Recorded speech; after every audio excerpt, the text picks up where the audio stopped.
Hey guys, and thanks for dropping by to SwissBorg Nation's YouTube channel. This is the video that I took of the SwissBorg employee interview that we had in a SmartTalk last week, or at least last week from when I'm filming this. I really hope that you enjoy, and we'll start straight away. I'm a SwissBorg employee from the data team. A little bit on my background, so I studied physics previously. I was already passionate about data and statistics, so I was more into the statistical physics side. Finished my master in Berkeley as well, but my crypto journey only started in 2019 when I joined SwissBorg. It was just right before the launch of the community app, so super exciting.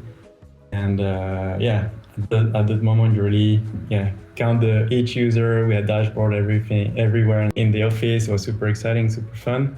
But at that time, the data team was quite small, so we had to do a lot of things for the different departments. I was also handling the data engineer side when we prepare the flow for the new data coming from the WhatsApp, the future WhatsApp. And next thing you know, it arrived. Even with 3 currencies at the beginning was an amazing feeling to see that we could match any currency and see the best price. And it was how I started at SwissBorg. I don't know if you guys want to just present each other as well yourself, because I don't know you, but everybody else knows you, I guess.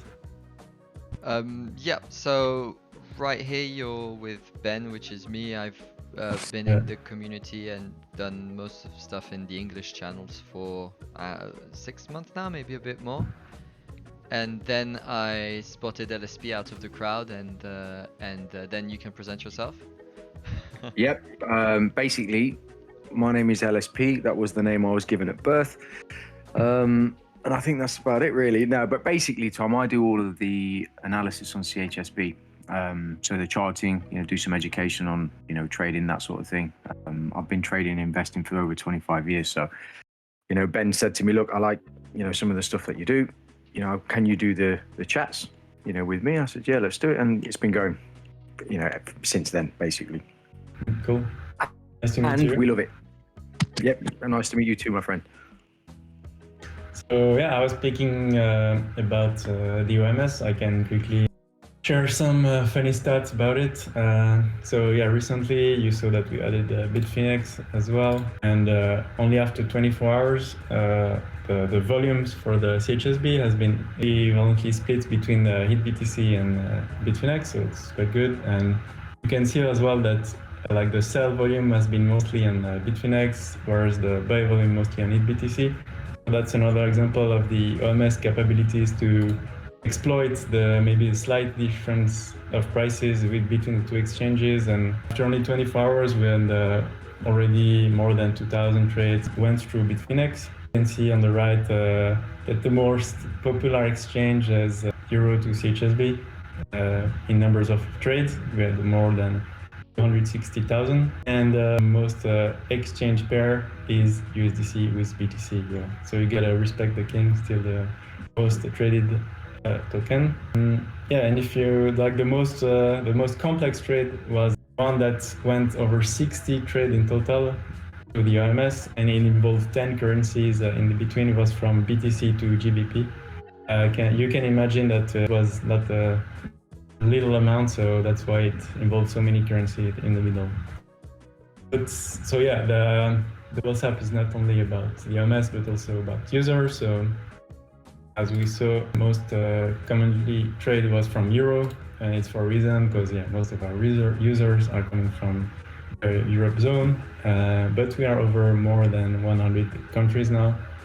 And the major committee is coming from France, and that's why we are also developing a lot on that side and trying to deliver the appropriate content as soon as possible. Finally, it's like most of our users are also in profit. I guess it's part of luck, because we launched the app before the bull run, so it helps a lot. But on top of the bull run, we also provided the smart yield, which helped the users to diversify at the right moment. To continue, I chose 3 topics that I currently work on or have been working recently. The first one I can talk about is the Asset analysis. I hope you all know what it's about, but it's we recently actually sent a poll to some users, and actually a lot of like almost 50% of the users are not really aware or forgot about how to access this page on every token. And another problem is that we're currently having more and more tokens, so it's getting harder to really find the one you want. Look for it, you get scroll a lot. So we're thinking a lot of investigation to help our users navigate through those tokens, find good metrics that will be able to sort them or this kind of stuff. And the asset analysis has already a lot of metrics inside that could help this. But currently it's not the best place, and as I said, not all users can really find it right now. So inside the asset analysis, there's going to be even potentially more metrics that we want to add. Right now, I'm focusing on the SwissBorg predictor because I know actually in the poll a lot of users mentioned it, and at the beginning was optimized for BTC, so it's not best on every coin, and we really do a lot of improvement on that side. But right now, you remember that there is this strength bar that tells you how confident is the SwissBorg, and that's a lot of time it's not super confident for most of the coin because, as I said, it was optimized for Bitcoin. But from the back test we saw, it's good on Ethereum, XRP, and Packed Gold, which were like long-running coins as well. Actually, I have a question for you. So, in how many hours do you want to predict the price? And for example, Ben or LSP, what do you think would be a good forecast horizon to help the user trade more efficiently? To trade or to invest? That's a good point. I mean, if you want to invest, maybe a super long forecast horizon would be good. But Yeah. let's say trade. Yeah. So if it's trading, I mean, the option to have. You see, here's the problem. I mean, you're talking about a time issue. So let's say, for argument's sake, you set it to an hour, so it gives you prediction, every hour on the hour. Yeah. If the person doesn't know the mechanics of the way time works, so what I mean by that is you get into a trade, on an hourly prediction, for example, then that trade is only going to last at the absolute most, I don't know, maybe 2 hours, if you're lucky. But generally, most trades of that nature probably last between 20 and 30 minutes. Exactly. So they would need to have a toolkit to say, right, I'm going to get into this and then I'm going to get out. So I think the most optimal time would probably be maybe 24 hours, because it gives a much stronger prediction based on metrics that are larger, stronger in trend. There's more momentum behind them. Just like, for example, you open a trade on a monthly, prediction that has so much weight behind it because we're in a massive bull run for the last 6 months. Then you're probably you're probably going to get on the right side of something like that than if you're jumping in and out of trades every hour, every 2 hours, every 3 hours. So 24 hours, I think, is pretty cool. Yeah, sounds good. Yeah, and even though it's possible to trade a lot and it's quite efficient with the UMS, we want to have the user invest in the long term, and we're thinking 24-hour or maybe even more actually, because also some good results with that. Well, just to give you a quick, I mean, I'll make this quick as well because I know you've got some stuff to get through. But for me, I mean, I've been trading for forever, and I settled years ago on just looking for one trade a week. Yeah, in the Forex market, I'm not trying to be clever. I'm not trying to do it every day. It's just, if it's there, it's there. If it's not, it's not. And I've found a weekly trade, if it sets up nicely, it has pretty much all the elements that you need to just take a trade that's not going to make you, your stomach hurt or give you a headache or put you way over risk, because like I said, there's a lot of these elements that all come into the same thing. Good trend, solid confirmation, so on and so on and so on. So yeah, weekly would be very good, I think. That sounds good. And you, Ben, do you actually use the asset analysis? Do you look at some metrics inside, or? I do, but I just assume that the tokens I buy are often, the price of the tokens I buy are often led to news. So I only have CHSB Engine and UTrust at the moment, and all of these three tokens, even if they do move a bit with the market, they'll move mostly on the big explosive days. It will be because of a certain news, Yeah. and a graph can't really predict news. So I use it because I think it's a cool information to have, and I like reading the little texts. And when I can get my hands on information, I usually do. But I don't really use it to invest. I just use it because I think it's interesting. Right. That's good. Yeah, and the support resistance are also something that we backtested a lot, and it's actually working super well. So if You know, wanna look at something else. I was going to ask you, Tom, actually, about this predictor and the SwissBorg indicator. You know, what we see there on TradingView, is that what you're using, like Bollinger Bands and just effectively the support and resistance? How do you measure your support and resistance? So the support resistance are something we calculate on our own. It's SwissBorg made, and it's based on the projected volume. So basically, at every price, there is an historical volume, maybe at different days. We project that, and we compute the highest the volume, the more likely it is to have a support resistance. So that's basically it. Take into account volatility? So you mean we take like the closing price of the days, but yeah, okay, yeah. Because I was going to say, if and I'm not. This is just a thought. Yeah, don't take this with a pinch of salt. But I was going to say, if you can, if it's possible to do a test on the speed of the move, I think you'll find it's going to make it. I don't want to say more accurate, but I think the prediction itself will be a lot stronger, because a lot of moves that happen very, very quickly generally tend to fizzle out just as quickly. So I don't know. We'll see. Maybe we talk at some point, you know, and I'll just throw some ideas, and then you can just tell me that. We're open to new ideas. Awesome. Thanks. So the next topic is the thematics. It's also a super interesting topic to work on, because there is a lot of diversity and a lot of possibility to create epic bundles, because there's flexibility in a sense that we can mix any token together. There's the flexibility on the rebalancing frequency, like if you want to rebalance those every day or every 10 days, every month, how do you want to rebalance it? So for example, on the chart here, it's one with let's say the token of smart contracts, and they are equi-weighted. So the target weight is always 0.2 or 20%.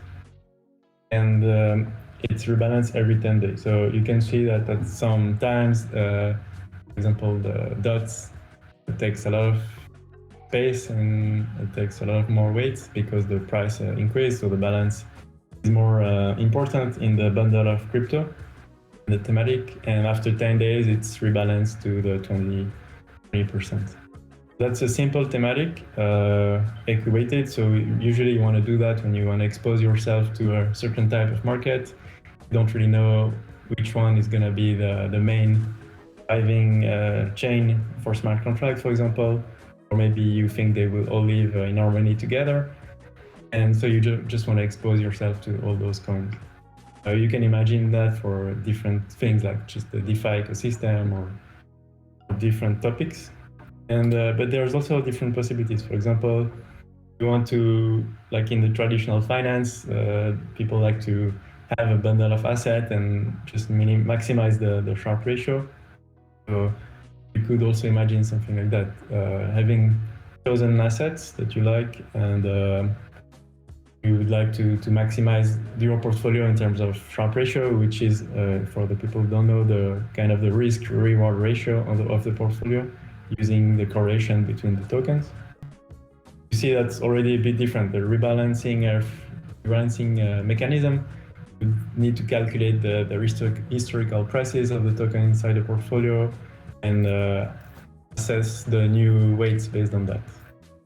You could even go further. Imagine that you want a strategy that allocate most of the portfolio to the best performing token inside the bundle over the last, let's say, 10 days or whatever you can imagine.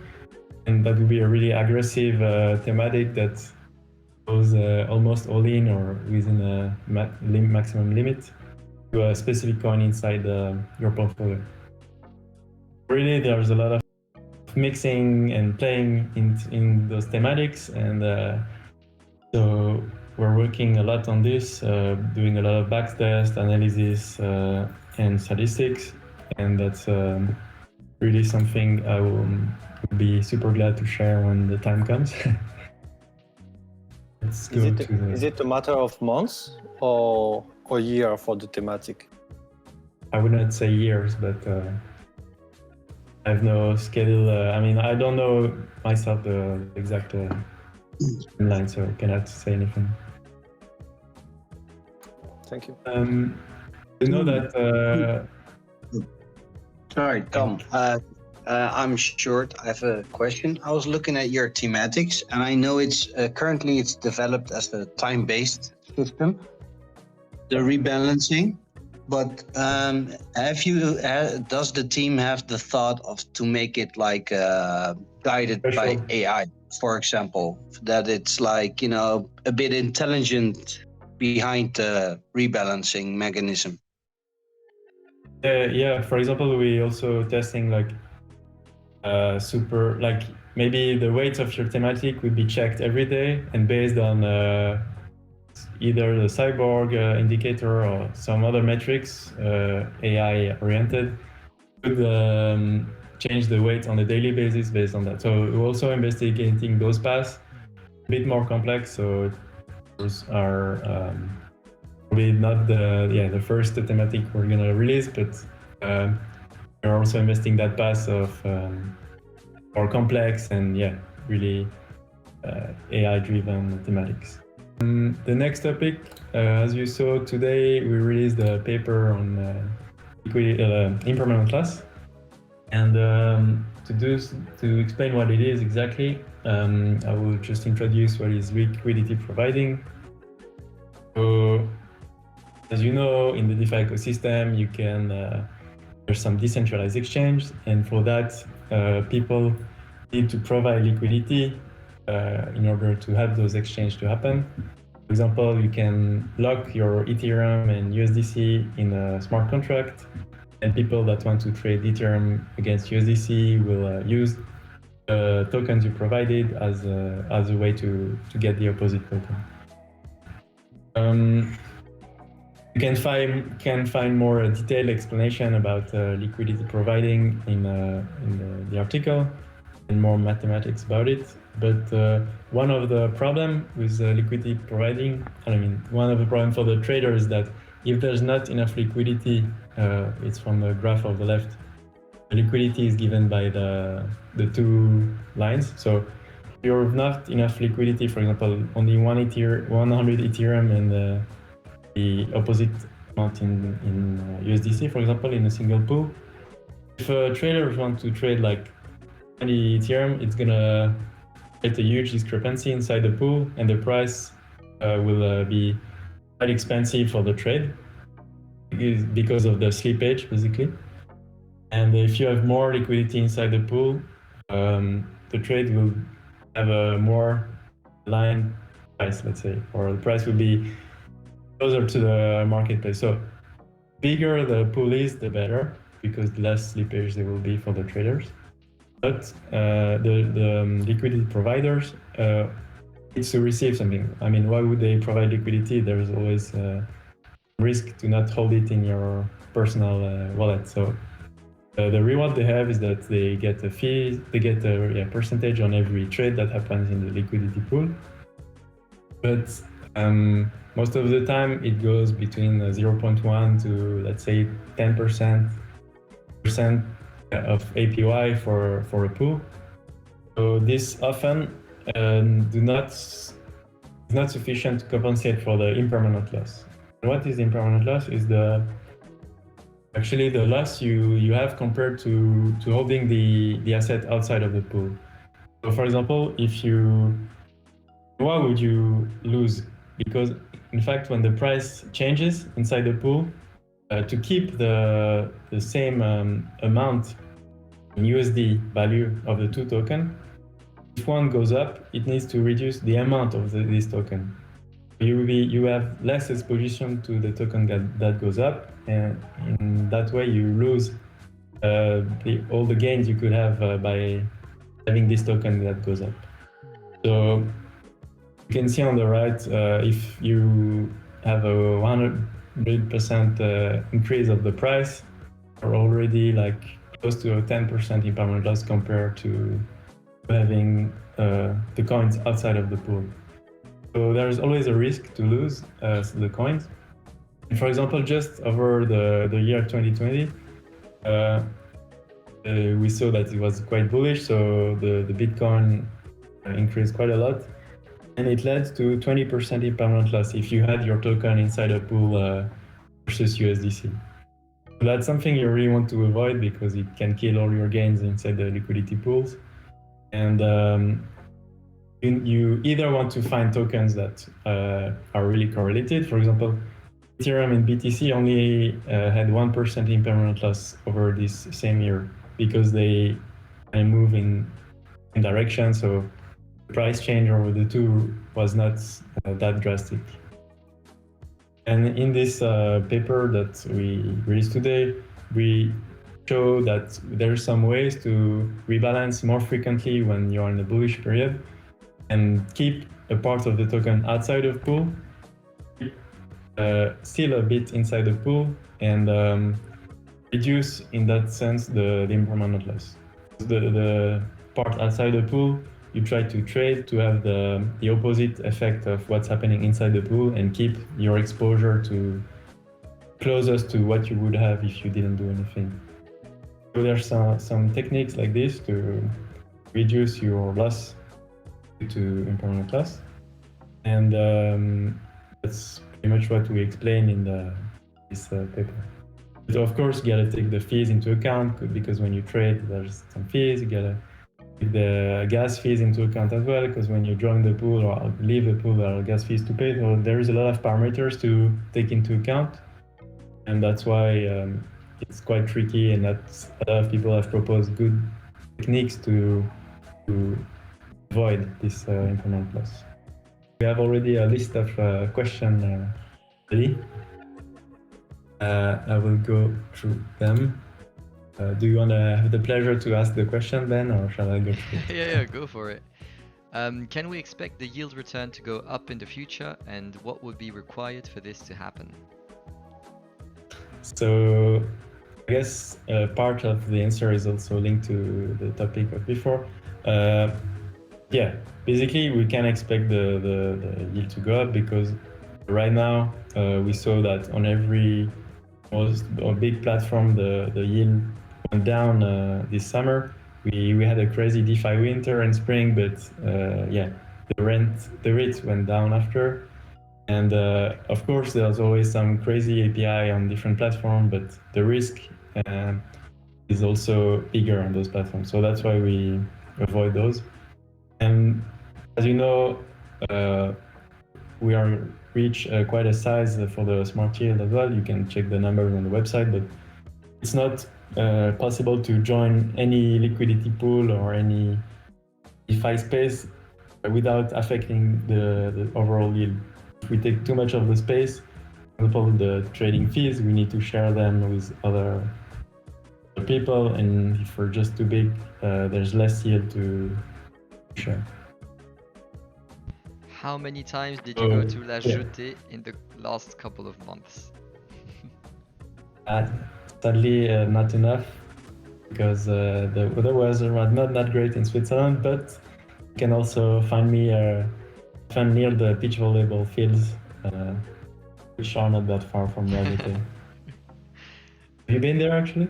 I've been to the gathering, but I haven't seen any basketball or any fields of any sorts. I have seen La Jetée, Right. but I didn't go there. What is the total safety net that is on the SwissBorg API proxy website thingy? So actually, it's simply just the safety net that we have protect in case of losses in the smart yield. It's also the one that we mentioned in all the smart yield report. It should be the same numbers, and all the details regarding the safety net are explained in the SmartTalk report. Are you working on the API? How often does it update, and can we make suggestions to add things to it? So I guess we're talking about the same API. And Yes. If so, yes, I'm working on it. I'm the one feeding the data for the website, and it actually updates every hour if there's no problem in our infrastructure. And we make suggestions to things. Yes, mostly the things that we add are used for the website. If we have some new needs for the website, that's when we add things, but we may be open to suggestion. And I also received like a remark if it was possible to have the historical value that we posted on the website, and that's also something I added in my backlog, and I will try to make it available. And last question is, how do you secure a customer's data? So I guess it's also a question maybe for security engineer, but in the data team, we only have user ID, so we don't have any names or whatsoever. The data are fully anonymized, and that's the way we protect any information in the data team. Oh, even internally into SwissBorg, you don't have access to the full data of the customers. Oh, no, all the data are really protected and anonymized, and because you never know where a data leak could come from, so that's why everything is anonymized. And wow. Here we go, and this is the end of the SmartTalk. I hope that you enjoyed, that you learned, and that you look forward to the next SwissBorg employees that we will be having. With that said, I wish you a very pleasant day, and I hope to see you soon. Cheers.